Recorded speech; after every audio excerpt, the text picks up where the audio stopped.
Tumekutana nanyi ili tuweze kuzungumza mambo machache. Jambo la kwanza ni kuhusu usalama wa mkoa wetu wa Dar es Salaam. Hivi punde nimeona kuna message nyingi zinazozunguka kwenye mitandao ya jamii na ambazo zingine ni kama zinatishia kuwepo kwa vurugu ndani ya mkoa wetu wa Dar es Salaam. Nimewaiteni ndugu zangu waandishi wa habari ili nyinyi mkawe kipaza sauti kwa Watanzania na hasa wa Dar es Salaam kwamba hakuna mtu yoyote atakayevuruga amani ya mkoa wetu. Jana tulitoa maelezo kadhaa na Sakap Mlilo ZPC wa kanda maalum ya Dar es Salaam alitoa pia maelezo kadhaa kuhusiana na usalama wa mkoa wetu.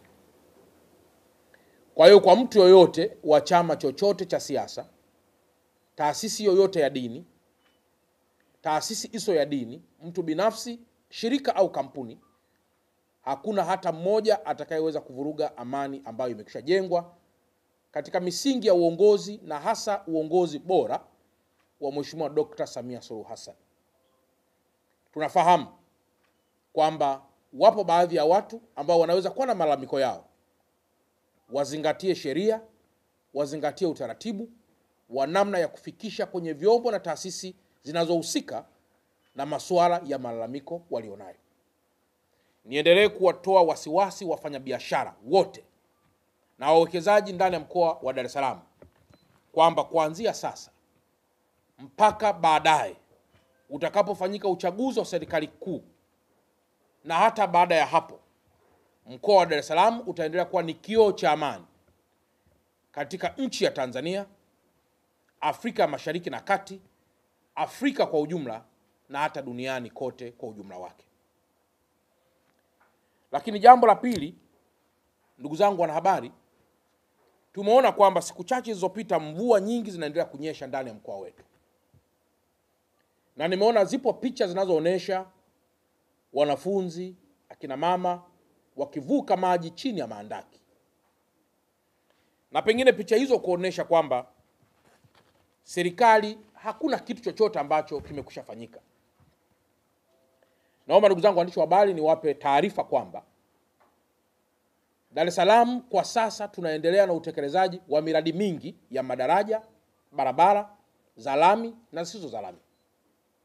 Lakini tunaendelea pia na miradi mbalimbali ya kuimarisha vivuko. Tunaendelea pia na miradi mingineyo mingi ya kuhamisha baadhi ya miundombinu katika barabara kama vile miundombinu ya DAWASA, miundombinu ya umeme, ili pia kuweza kupisha ujenzi mkubwa wa miradi ambao unaendelea. Tuna barabara za TANROADS ambazo zinaendelea kujengwa. Tuna barabara za TARURA zinaendelea kujengwa. Lakini tuna vyanzo vya mapato mbalimbali vinavyofinance miradi hii. Serikali kama moja wa financer wa miradi hii, wadau wa maendeleo kama vile Benki ya Dunia, kama vile Benki ya Maendeleo ya Afrika, pamoja na wadau wengineo ambao wameendelea kumuunga mkono Mheshimiwa Rais wa Jamhuri ya Muungano wa Tanzania kindakindaki. Jambo la kwanza, ujenzi wa daraja la Jangwani. Mtakumbuka kwamba mwaka jana Waziri wa Ujenzi alitoa taarifa katika siku aliyotualika ya kusaini mkataba wa ujenzi wa daraja la Jangwani. Lakini siku chache zilizopita wananchi kadhaa wamekuwa pia wakitupigia simu kwamba daraja halijaanza kujengwa. Naomba nitoe taarifa kwamba sasa mkandarasi amekwishaanza kujenga camp ambapo atatunza vifaa vyake kwa ajili ya kuanza ujenzi wa daraja hilo. Lakini kama mnakumbuka pia daraja hilo lilitolewa ufafanuzi mzuri na Waziri wa Ujenzi. Na sasa waziri pia wa Ujenzi anaendelea na mikakati ya kuhakikisha kwamba mkandarasi anaanza kazi hiyo haraka kwa mujibu wa taratibu. Na kama mnakumbuka pia alipewa miezi michache, sio zaidi ya miezi karibu 4 au 3 ya kumobilize resources, wakati pia anasubiri kulipwa kitu kinachoitwa advance payment. Kwa ndugu waandishi wa habari, kuhusu daraja la Jangwani, Mheshimiwa Rais wa Jamhuri ya Muungano wa Tanzania amedhamiria kwa dhati kwamba mwaka huu daraja hilo litaanza kujengwa. Na pengine palipo majaliwa hakitakuja tena kuwa kilio na malalamiko makubwa kwa Watanzania wa Dar es Salaam.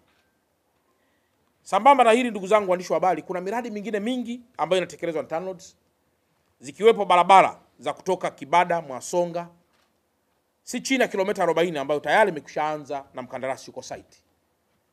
Barabara hii imelalamikiwa kwa muda mrefu, lakini itatengenezwa kwa si chini ya bilioni 90 au zaidi ya bilioni 90, ambazo zote hizi zinatolewa na serikali ya Jamhuri ya Muungano wa Tanzania kwa mkono wa baraka na heri wa Mheshimiwa Rais wa Jamhuri ya Muungano wa Tanzania. Nataja tena kuhusiana na Mheshimiwa Rais wa Jamhuri ya Muungano wa Tanzania kwa sababu nimesikiliza kwenye mikutano mingi ya hadhara inayofanywa na viongozi wa vyama vya kisiasa kwamba fedha zinazotumika kwa ajili ya ujenzi wa madaraja, barabara na miradi mingine ya maendeleo ni kodi za Watanzania. Kwa hii inamaanisha kwamba Watanzania na viongozi wa vyama vya kisiasa wanafahamu fika kwamba mchango wa kodi ni kuleta maendeleo kwa Watanzania. Sasa kila Mtanzania achukue nafasi yake kujiuliza, au kila mwana Dar es Salaam achukue nafasi yake kujiuliza kwamba kama Tanzania ina population ya sio chini ya watu zaidi ya milioni 60, na kama leo kwa mujibu wa TRA tunaambiwa wanaolipa kodi halisi hawazidi labda milioni 3, maana yake ni kwamba wanaolipa kodi hizi halisi bado sio wengi kwa mujibu wa population tulionayo ndani ya taifa letu. Kwa hiyo kwa mujibu wa taarifa hii, nitoe tena rai kwa Watanzania na hasa wana Dar es Salaam kwamba tuongeze kasi ya kulipa kodi, kwa sababu ndani ya kodi ndio tutaweza kupata maendeleo yaliyokusudiwa. Jambo jingine la muhimu ni kuhusiana na miundombinu inayotengenezwa ya mabasi yaendayo kwa kasi. Ndugu waandishi wa habari, mtakumbuka kwamba Mheshimiwa Rais wa Jamhuri ya Muungano wa Tanzania kupitia pia Wizara ya TAMISEMI chini ya Mheshimiwa Mohamed Mchengerwa, waziri wetu, Dar es Salaam imepewa kipaumbele kikubwa sana cha kuendelea kutekeleza miradi mikubwa ya mabasi yaendayo kwa kasi. Leo tuko phase ya 4. Na phase ya 4 ina loti 3. Tulianza na phase ya kwanza ambayo leo ina mabasi yanayotoka Kimara na hii Moroko kwenda mpaka Gerezani. Lakini tunayo loti ya pili ambayo inakwenda Kilwa Road kuelekea kule Mbagala yenye kilomita chini ya 20.3 iliyojengwa kwa bilioni 217. Lakini tuna barabara ya 3 inayokwenda airport ambayo hii inajengwa kwa bilioni 231 na ni kilomita 23.3. Lakini pia tuna loti ya 4, tuna phase ya 4 ambayo si chini ya kilomita 30 ambayo inatoka Ohio, Moroko, Mwenge, Samno Juma Road mpaka pale Kimara, lakini pia inatoka Mwenge kwenda mpaka kule Bunju. Barabara hii au jumla barabara hizi zinatengenezwa kwa pesa nyingi sana.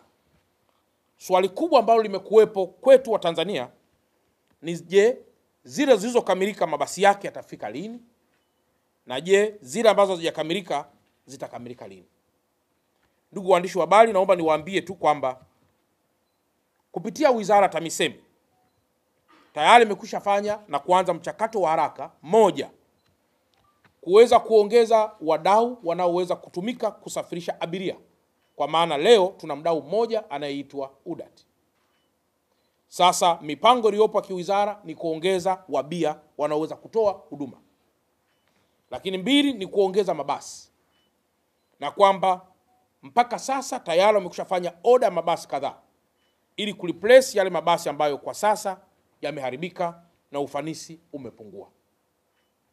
Katika hili niendelee kutoa rai na kuomba radhi sana kwa wana Dar es Salaam. Nafahamu adha kubwa ya usafiri inayopatikana kutokana na kukosekana kwa mabasi yaendayo kwa kasi.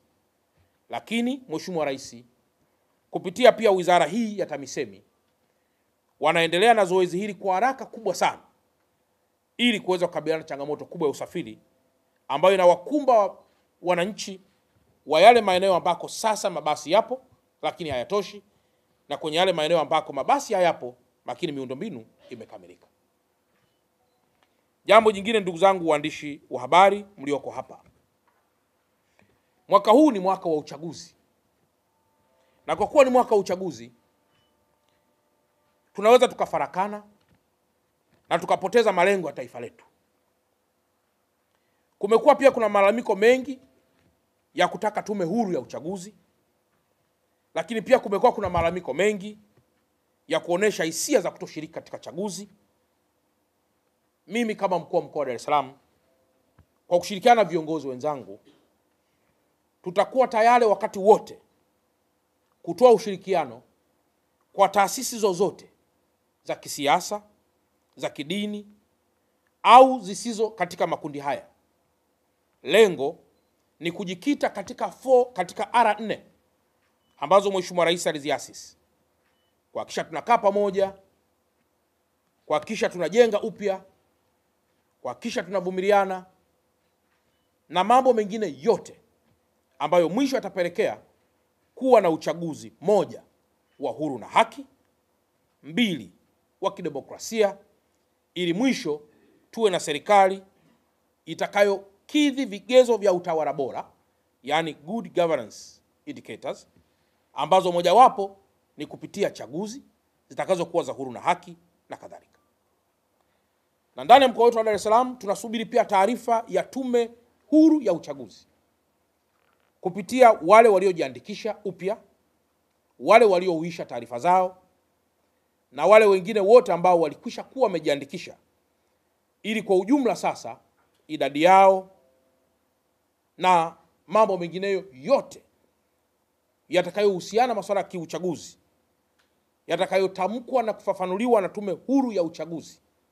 Sisi kama viongozi wa mkoa wa Dar es Salaam tutatoa ushirikiano wa kutosha, na pengine tutatamani kila mmoja aliyejiandikisha ashiriki kupiga kura, kwa sababu tumejitahidi kuhakikisha kwamba hakutakuwa na vitu vyovyote vinavyotishia wapiga kura, intimidations environments.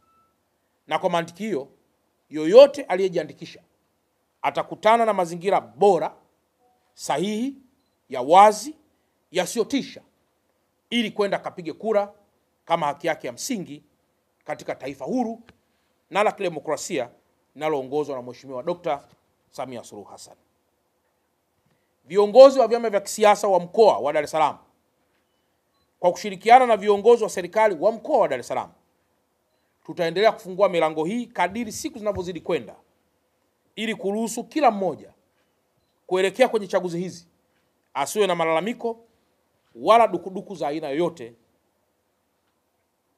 mpaka siku ya uchaguzi. Lakini naendelea kusisitiza kwamba hakutakuwa na hata mmoja wa kuharibu au kufifisha amani ambayo tayari imekwisha jengwa. Jambo lingine, ndugu zangu waandishi wa habari, ni kuhusiana na maendeleo ya soko la Kariakoo na biashara za saa 24.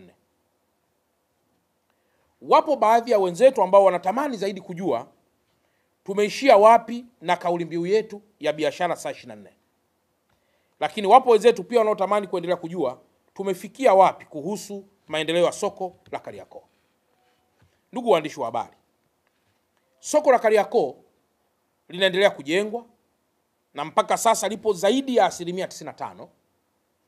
Lakini hivi ninavyozungumza tayari wafanyabiashara waliokuwepo zamani zaidi ya 1500 wamehakikiwa na kuendelea kuoneshwa vizimba, lakini zaidi pia wamefafanuliwa kuhusu utaratibu utakaotumika wa wao sasa kuingia hapo, moja ikiwa ni kusaini mikataba, mbili ikiwa gharama za soko zilizopo kwa wakati huu, lakini tatu yakiwa ni malipo, lakini nne ikiwa discourage wale madalali waliokuwepo zamani ambao mtu mmoja alikuwa na vyumba zaidi ya 15. Lakini jambo jingine ni madeni yote ya nyuma kulipwa ili kuweza kuuisha rasmi taarifa za wafanyabiashara wa zamani. Sambamba na hilo, soko lina magodown, lina frame za maduka, lina maeneo ya parking, pamoja na maeneo ya restaurants au migahawa, maeneo ya ofisi na baadhi ya maeneo ya kutolea huduma nyinginezo kama huduma za kibenki. Maeneo yote haya very soon yatatangazwa utaratibu wake wa wengine wote kuweza kuomba katika mifumo rasmi ya kiserikali, na wale watakaoshinda watapewa nafasi ya kuwa wafanyabiashara katika soko la Kariakoo.